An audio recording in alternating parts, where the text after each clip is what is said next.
Notre invité, Éric-Emmanuel Schmitt, romancier, combien de millions de livres vendus? 22 ou 23 millions. Voilà, parce que moi j'avais sur ma fiche 15 et chaque fois que je le dis, vous me dites non, ça a progressé depuis. 22 millions de livres vendus dans le monde, vous êtes dramaturge, vous êtes l'auteur de théâtre le plus joué dans le monde, 16 pièces jouées partout, l'un des 10 romanciers les plus lus dans le monde, traduit en 45 langues et dans 50 pays. Je vais citer Monsieur Ibrahim et les fleurs du Coran, l'Évangile selon Pilate, le sumo qui ne voulait pas grossir. Certains sont devenus des films comme Odette Tout le Monde et Oscar et la Dame Rose, que vous avez vous-même réalisé. Il y a moins d'un an, 6 mois, vous aviez publié Madame Pilinska et le secret de Chopin. J'en parle car une fois n'est pas coutume, à la fin de votre roman qui vient de sortir, il s'appelle Félix et la source invisible, il est chez Albin Michel, il y a une postface qui raconte que votre dernier livre est le 8e volet du cycle de l'invisible. Expliquez ça. Ces livres sont totalement indépendants les uns des autres et ça fait 20 ans que j'écris ce cycle. Certains de mes titres les plus lus que vous avez cités comme Monsieur Ibrahim et les fleurs du Coran ou Oscar et la Dame Rose font partie de ce cycle. L'idée de ce cycle, c'est qu'à chaque histoire raconte le destin d'un enfant, un enfant qui est affronté aux situations parfois très graves et terribles de la vie, l'abandon des parents, l'indifférence des parents, la guerre ou la maladie. Et cet enfant va essayer de traverser cette épreuve et à chaque fois, il y a la grâce d'une rencontre qui va témoigner d'une forme de sagesse et de spiritualité qui permet de grandir. Mais en plus de ça, c'est œcuménique, si j'ai bien compris. Vous faites religion par religion. Oui. Il y avait le bouddhisme, le zen, il n'y avait pas les protestants encore, ou alors je n'ai pas vu. Non, j'ai mis le christianisme de le manière judaïsme, générale, voilà. Le soufisme, et là cette fois c'est quoi? Là, cette fois, c'est l'animisme. Alors, qu'est-ce que l'animisme? Eh bien, écoutez, vous le savez très bien parce que... Non, je ne sais pas. Mais si vous l'avez été quand vous étiez petit, peut-être vous l'êtes encore. Vous avez donné un nom à votre voiture? Non, parce que j'ai un scooter, mais... Et il a un petit prénom? Ouais, salopard, avance. Eh ben voilà, c'est de l'animisme. C'est de l'animisme, ça vient du mot âme, anima, et c'est mettre des âmes partout. C'est mettre des âmes dans les objets, mettre des âmes dans les êtres vivants, que ce soit les plantes, les animaux. Donc, on l'a tous été animistes. On a fait parler nos nounours, on avait peur de faire de la peine à nos poupées, voilà, exactement. Et quand on se tape sur une chaise, on dit méchante la chaise en lui donnant un coup de pied. Ouais. Alors ça, c'est l'animisme au sens spontané, je dirais, et ce que Auguste Comte, le philosophe, disait que c'est l'enfance de l'humanité, c'est le premier âge spirituel de l'humanité. Mais il y a un autre animisme, un animisme magnifique, qui est l'animisme spirituel. C'est celui qui fait vivre l'Afrique et des tas d'autres continents depuis des millénaires, et c'est celui-ci dont je parle. Exactement, c'est celui que vous faites vivre dans Félix et la source invisible. Racontez la trame, racontez l'histoire. Félix, c'est un petit garçon de 12 ans. Il s'appelle Félix parce que sa mère voulait lui donner un nom qui lui porte bonheur, puisque Félix, ça veut dire heureux. Et il vit avec sa mère Fatou, c'est une famille monoparentale. Ils sont excessivement heureux. Et puis l'histoire va commencer quand Fatou, la mère de Félix, dévisse. Tout d'un coup, elle qui est si bien dans sa vie, elle tient un bistrot qui s'appelle Au Boulot. Vous en parlez maintenant. J'adore ce que vous faites sur l'onomastique, c'est-à-dire la science des noms. Oui. Tous les noms sont drôles. Il s'appelle Au Boulot. Vous savez pourquoi, Vanessa? Non. Parce que le type est peut-être en train de boire des bières avec ses potes. Sa femme lui dit: t'es où? Il dit: je suis au boulot. Et il reste. C'est votre truc, ça. Oui, la mère de Félix, Fatou, nomme les choses. Il y a 2 lesbiennes dans la rue que les imbéciles regardent avec une certaine hostilité. Elle les a appelées Belote et Rebelote. Comme ça, finalement, tout le monde leur dit bonjour. Elles finissent par rendre le bonjour, par sourire. Et Belote et Rebelote deviennent des piliers aussi du quartier, etc. Et le chien? Ah oui, parce qu'il y a Mademoiselle Tran qui est très timide. Oui, c'est une Eurasienne très timide. Et elle renomme son chien.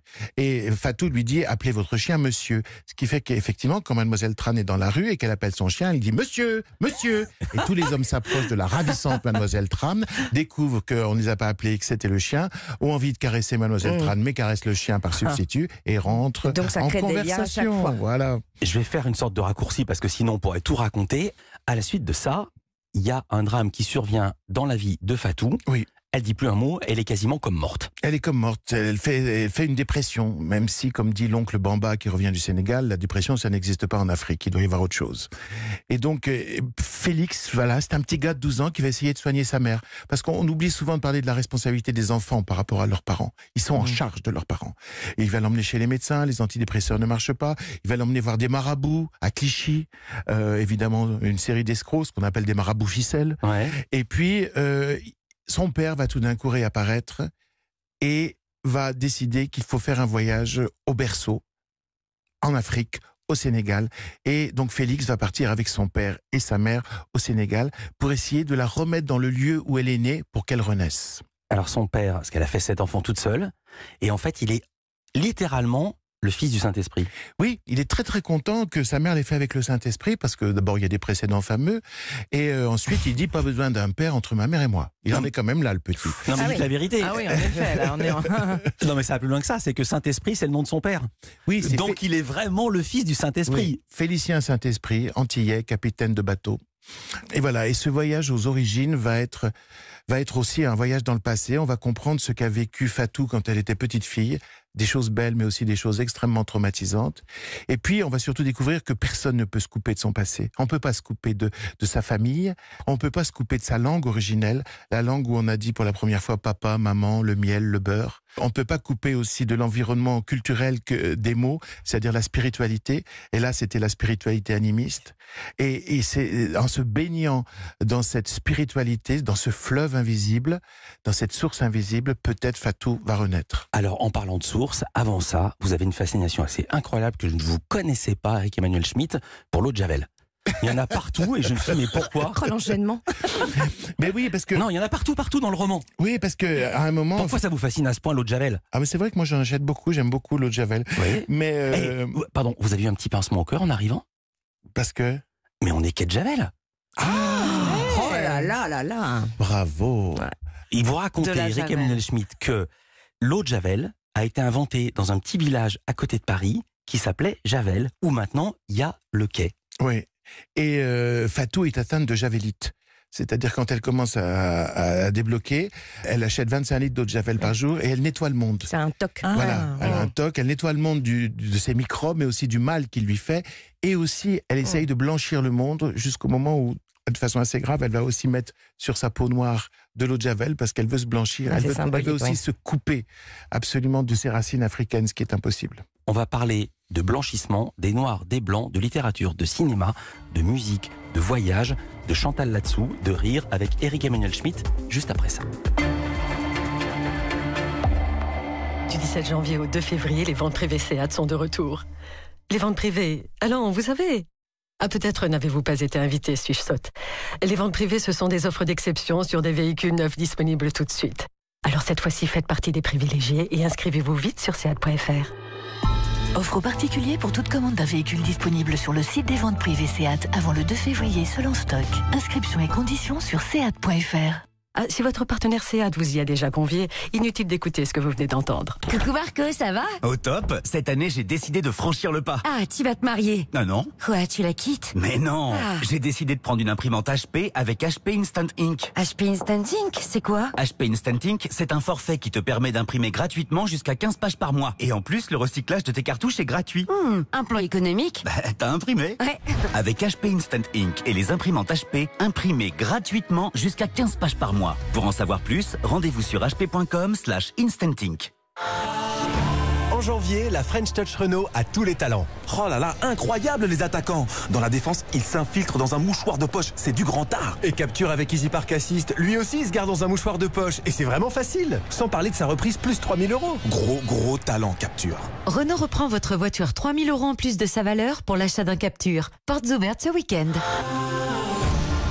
French Touch touche française. Offre valable jusqu'au 31 janvier sur toute la gamme Capture. Voir Renault.fr. 19h39, on retrouve Philippe Blondel pour la table ronde culturelle deuxième partie. N'hésitez pas à nous laisser un petit commentaire ou à réagir sur les réseaux sociaux avec le hashtag Europe 1 sur Twitter. La suite de cette demi-heure culturelle du 18-20 avec Mathieu Charrier qui s'éclate à l'Alpe d'Huez, qui vient nous rejoindre. Vous êtes là, Mathieu? Toujours. Mais quel bonheur. Diane Chenouda avec Chantal Latsou et Vanessa Za qui s'éclate, je l'ai dit, au Sénégal. Eric Emmanuel Schmitt qui publie Félix et la source invisible, c'est chez Alma Michel. C'est une fable, c'est un conte philosophique, Ah oui. c'est pas un roman à prendre au pied de la lettre. Prenez le pied, prenez la lettre. Non, je ne sais pas, mais... Est-ce que vous racontez des marabouts, par exemple? Est-ce que vous êtes allé enquêter? Est-ce que vous Oui. êtes allé chez un marabout? Oui, j'ai vécu Parfois, Ah oui. des séances absolument incroyables, d'ailleurs, que je raconte dans le livre. Oui, mais vous racontez pas en disant c'est à moi que c'est arrivé. Non, bien sûr, Donc on se demande, mais ça a l'air tellement vrai que je me dis, il y est allé pour de vrai. Bien sûr, les charlatans, c'est fascinant, parce que les charlatans, c'est du théâtre. C'est souvent des très très bons comédiens. Hein. Un escroc, c'est toujours absolument séduisant et charmant. Et là, ces marabouts qui prennent un air grave pour vous donner l'idée de leurs compétences, qui sont même pas aimables, tellement même désagréables qu'on se dit, il doit être très très compétent s'il est aussi désagréable. Oui, je me suis beaucoup plu à les raconter. Et alors tout est revenu pour vous ou pas? Parce que là, il y a quand même le professeur Koutoubou, dont vous mettez l'affiche. Il fait tout. Il réussit là où les autres ont échoué. Spécialiste d'où les problèmes. Conflits familiaux, il fait grossir, maigrir, retour de l'être aimé, constipation, fertilité, stérilité, succès, ça vous l'avez, chance, désenvoûtement, voir son ennemi à genoux. Dis donc, loto, vous avez gagné au loto. Concours, examen, augmentation, reposer son cerveau, ça c'est pour moi. Cancer, divorce, règles douloureuses et sortilèges au lait. C'est quoi des sortilèges au lait? On se sert du lait pour le mêler à d'autres substances. Et il finit sa petite fiche en disant résultat garanti. Ouais. Mais il y a une petite étoile, si vous regardez l'étoile, vous allez tout en bas de la page. Évidemment, j'ai déjà changé de page. Je pense bien que ça aurait été trop beau. Vous voyez, les résultats dépendent des individus. Mais ils sont garantis. Bien sûr. Tout votre récit, ou tous vos personnages, plutôt, sont très politiquement corrects. C'est un truc qui m'a frappé. Tous les personnages issus de l'immigration, il y en a beaucoup, sont tous présentés sous un jour positif. Il y a le méticuleux monsieur Tchombé, à la peau plus noire que noire, l'oncle Bamba qui arrive du Sénégal, tellement beau que le petit Félix s'imagine qu'il bosse dans un média branché. Je découvris que son torse chaud embaumait la vanille. Le père du héros est tellement beau, insupportablement beau, par sa seule présence, il donnait des leçons de proportion. Ça va même plus loin. On est en Afrique, il fait 40 degrés, il transpire pas. Et alors, inversement, tous les blancs sont vus, décrits par vous comme négatifs. Le notaire Vermoulet, il est sinistre et raide, tel un merle empaillé, et l'avocat, il est bedonnant, incapable d'obtenir un résultat. Pourquoi ce choix? Ah non, je suis pas du tout d'accord avec votre lecture. Je viens de vous lire. Je vous ai recopié. Oui, non, mais vous avez sélectionné. Les piliers du café, ils sont tous blancs, et c'est tous des personnages absolument formidables. Mademoiselle Simone, Madame Simone, qui d'abord s'appelle Jules. Au fait. Madame Simone, elle n'est pas politiquement correcte, justement, puisqu'elle est... c'est un transsexuel. Voilà. Donc justement, c'est le politiquement correct, c'est toutes les minorités sont décrites sous un jour positif et toutes les majorités sont décrites sous un jour négatif. Pourquoi les minoritaires, c'est une majorité? Évidemment, c'est ça le politiquement correct. Le politiquement correct, c'est ça. C'est décrire sous un jour positif toutes les minorités. Et je vous demandais pourquoi ce choix. Oui, je suis pas du tout d'accord avec votre grille de lecture parce que je pense que... Regardez, en l'occurrence, Madame Simone. Laissez-moi répondre. Ouais. Je pense que moi, je suis au-delà de ce que vous appelez le politiquement correct ou le politiquement incorrect. Je ne réduis jamais un personnage, à part les figurants comme le notaire, etc. C'est ce qu'on appelle au théâtre des utilités. Je ne réduis jamais les personnages à une de leurs caractéristiques. Jamais. Ni à la couleur de peau, ni à la sexualité. C'est toujours beaucoup plus large parce que ce qui m'intéresse, c'est l'humanité des personnages. C'est pas du tout ce que la société va stigmatiser pour les réduire.